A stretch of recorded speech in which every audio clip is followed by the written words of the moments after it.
welcome to the CAFMA Connect. I'm your host, Fire Chief Scott Freitag, and with me today, my good friend, Operations Chief John Fedema.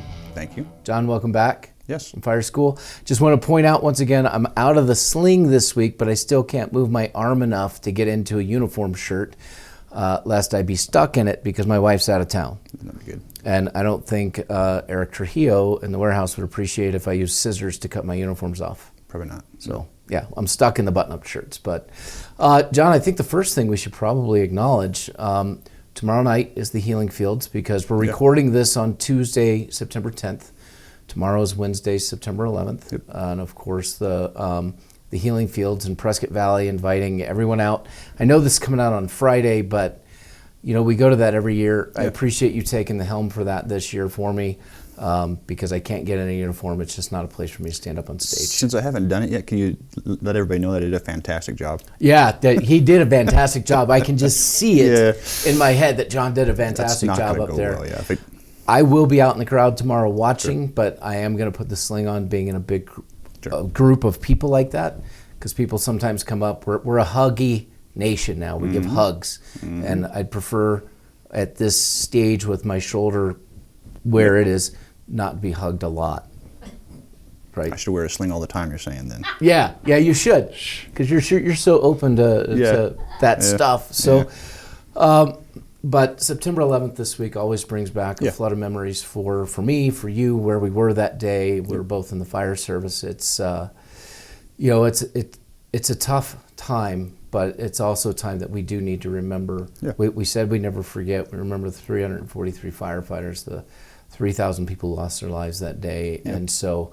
we'd be remiss if we did a podcast this week and didn't mention that. Absolutely. Well, when you look at not only the folks that died that day, but the subsequent, just the war following that, and then also you look at the battle that's being faced with the folks that are cancer and everything else. Right. That's not just for the folks in the fire service, but the whole community that responded to that. Yeah.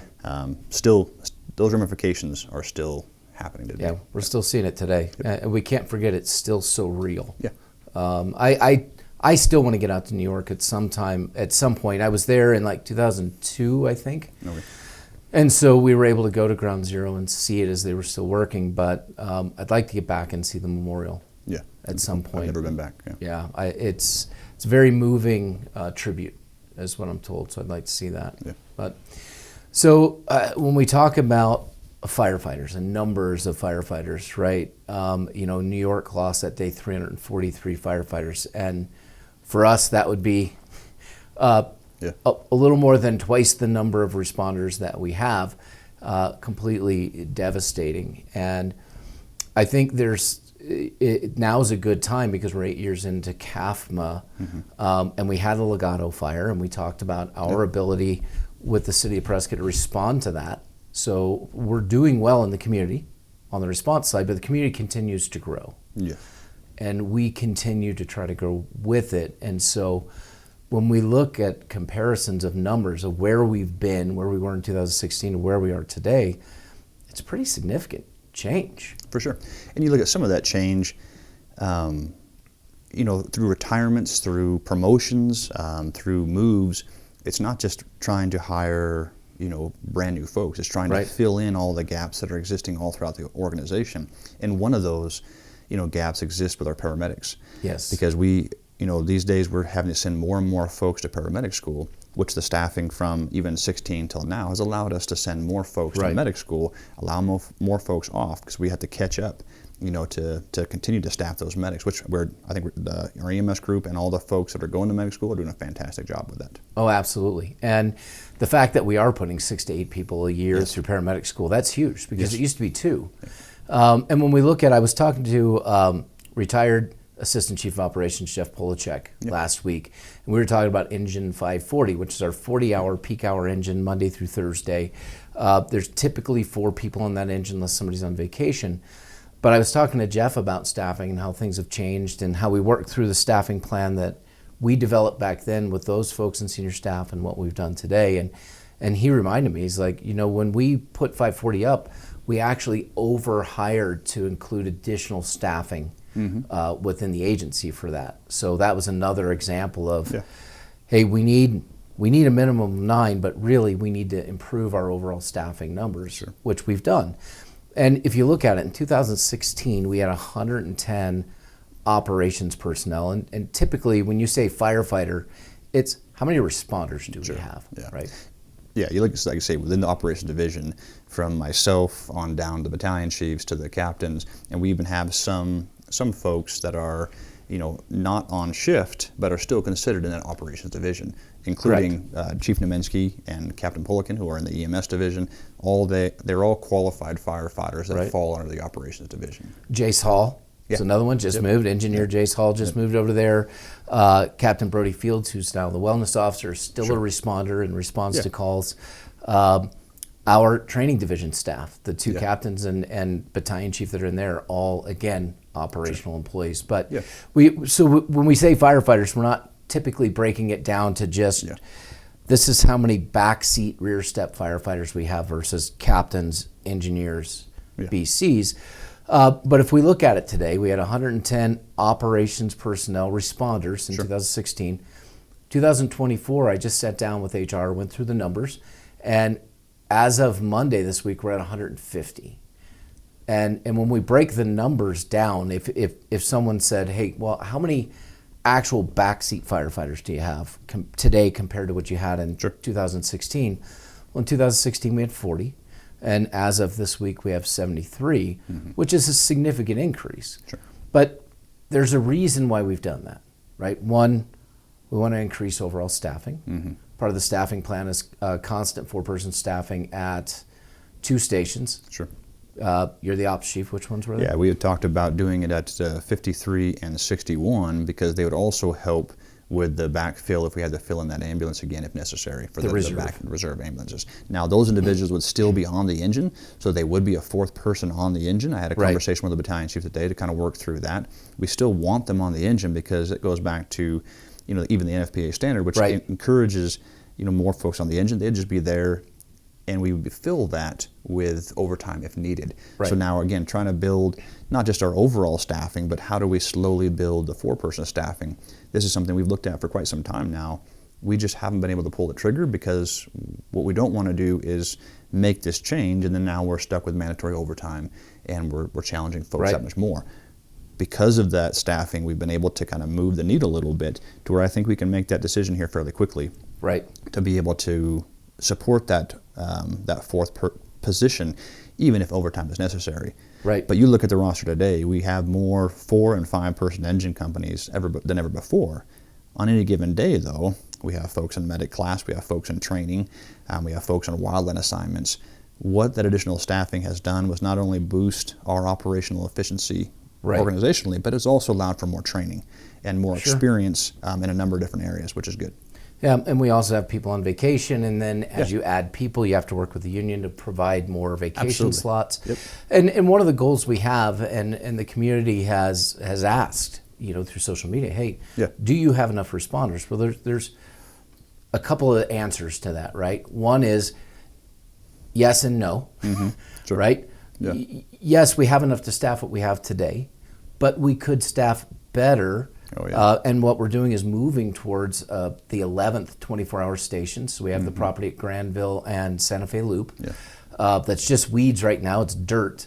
But it's up to the community to decide whether they want that station or not, because we're going to have a bond in order to be able to pay for it. It's the only way we can fund the infrastructure that we need. And that's up to the taxpayers. And then the other side of that is when we look at numbers of people, when we looked at the ISO rating, we looked at our data, we all sat down as senior staff. We were already working on a 3-year staffing plan. And so we said, here's what this looks like to move forward, but here's the price tag to it, to the taxpayers. And that's when I reached out to Fane's Signature, Arizona Eco Development, the Chambers of Commerce, the elected officials in the communities that we serve. And I went and sat down with them and I said, here's the issue. Here's a plan to correct it, but here's the price tag. What are you willing to pay? Because ultimately, it's the taxpayers of our communities who pay the property taxes who decide how much they want to spend and how much coverage they want at the end of the day for those monies. Absolutely. Yeah, I know some of it, our ability to respond to the community is kind of contingent upon some of the desires of the community as well. And again, you look at, it wasn't that long ago, trying to work through 310 and the opportunity to diversify our funding. That didn't pass. So we've had to, work through what does the future look like, which some of that is, even with our staffing plan, we've adjusted some of that. Right. Part of that is getting the CON, which is great, but some of the folks that we could have used to stash an additional engine, we're using right now to staff those ambulances. But now we just brought on those additional 14 folks, so hopefully we can continue on forward with that plan, so that in the near future we can have that additional engine. Even if we don't get the bond and the infrastructure, we can add capacity. But it's finding a balance all along the way with regard to how many folks are on the engine as well. Well, and one of the things that we've done, so our ambulance service starts October 1st, so that's pretty exciting for us. We'll have 2 ambulances in service. One of the things that we did differently, and we were questioned about it in our hearing, is instead of using civilian paramedics and EMTs, we opted to use firefighter paramedics and firefighter EMTs. And part of the reason for that is there just wasn't enough of a difference on the retirement side because of the refinancing of that. But 2, it gives us additional responders. So those stations that house the ambulance actually have 5 people there. And if the ambulance is there and responds with the engine to a structure fire, that gives them 5 firefighters on the scene immediately.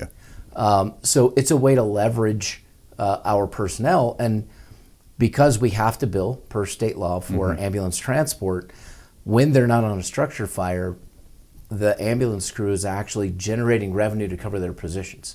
So it's really a good business plan to do that. And once we're done with this 3-year staffing plan, then we're going to work on the next staffing plan as we continue to evolve. The challenge for us is today, and will continue to be unless something changes in the state, funding. The funding is always going to be a challenge. And you look at, even with our staffing plan, we've had to adjust a little bit as well. Partly because of the challenge of recruiting and retention. And I think we're doing fairly good with our recruiting especially, and our retention. But through retirements and a number of other things, you want to hire this many people, but sometimes we're not able to fill that gap. So I think even some of our staffing plan has to be adjusted with the reality that we're faced with right now. We've done an academy for the last, I think every 6 months, like poor Travis is getting worn out in training, but it's been great having him out there. But we've done an academy in the fall of 23, the spring of 24, and now we're going to do another one in the fall of 24. So we've gone back to back with those academies, trying to fill in those gaps. But it's a long process. It's a big investment because you're talking about folks that are responding to situations where everybody is running away, they're running in. And so you want to make sure they're prepared. So the academy now is 15 weeks, and that's a good thing. Because it's hopefully providing that education experience to get these folks out there in a safe manner. And here's the other part that we have to work through, and that's we have 20 positions open. The number of applicants we get, by the time we go through the process, we end the day, and in this case, we had 20 positions open. We had 14 people that we felt were hireable for the organization. And so some positions may go unfilled up front. We're going to continue testing to try to fill those positions as we move along. But I think we're doing overall a pretty good job. And I think now's a good time to point out the academy that started Monday is the first ever regional recruit academy with Prescott and Central Arizona Fire Medical Authority working together.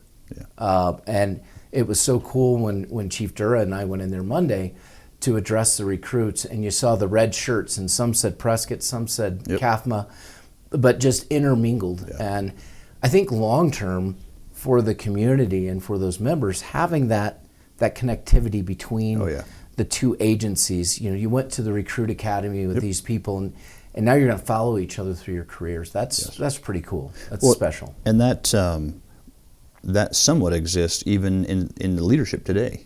Some of the folks that are in Prescott versus some of the folks who are in Central Arizona, known them for years, right? And so I 100% agree with you. Those folks that are starting in those academies will have the connectivity that throughout the future they'll be in different positions, and they'll ensure the cooperation between the two agencies.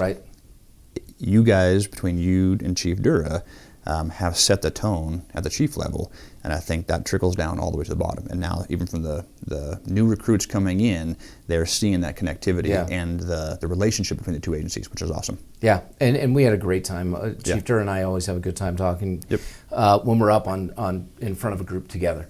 Which is pretty cool.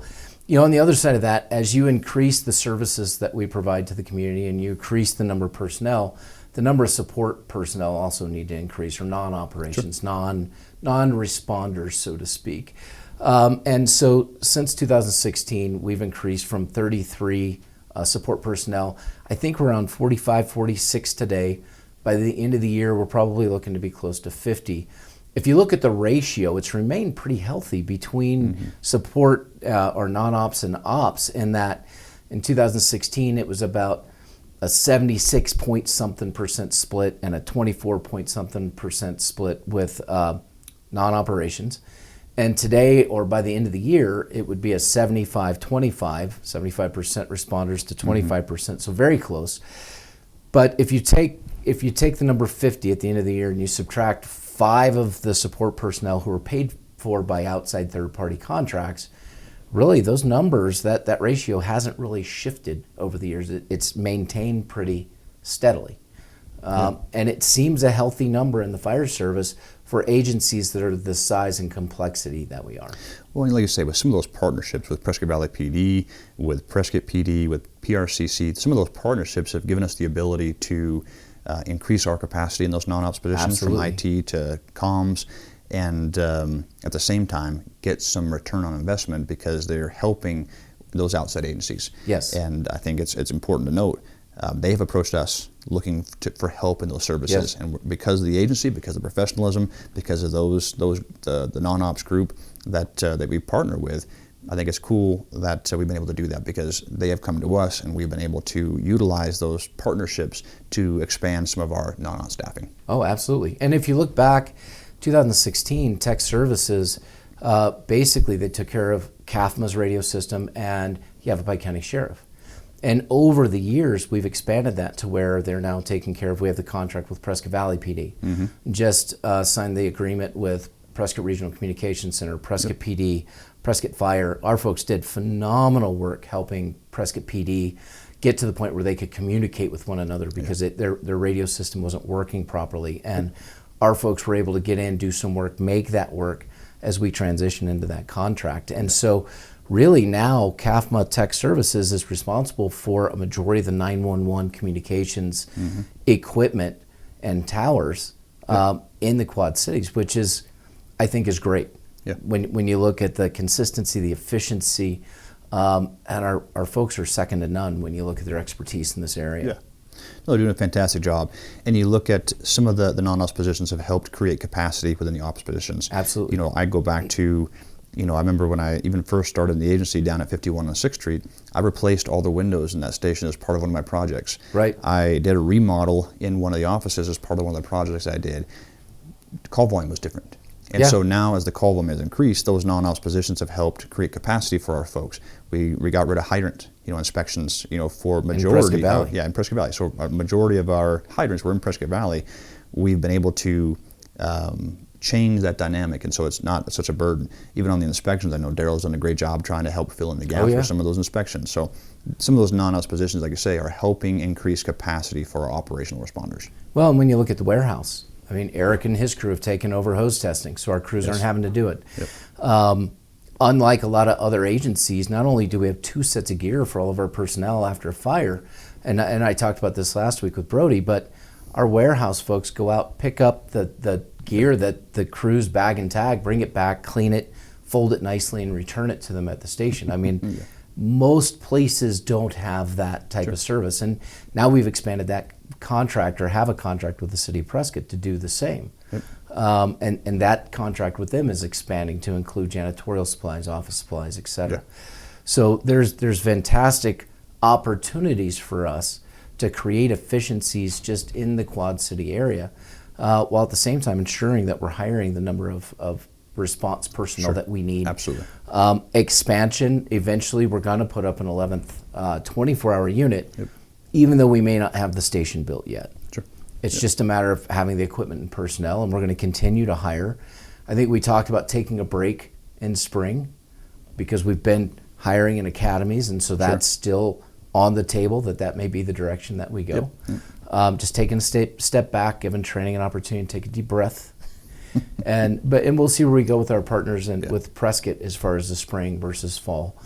But we're going to continue bringing people on. And then we'll continue to go out to the community and ask them, what do you want to see in the response within the community, and how much are you willing to pay for it? Because we are solely property tax based. We are limited under Prop 117.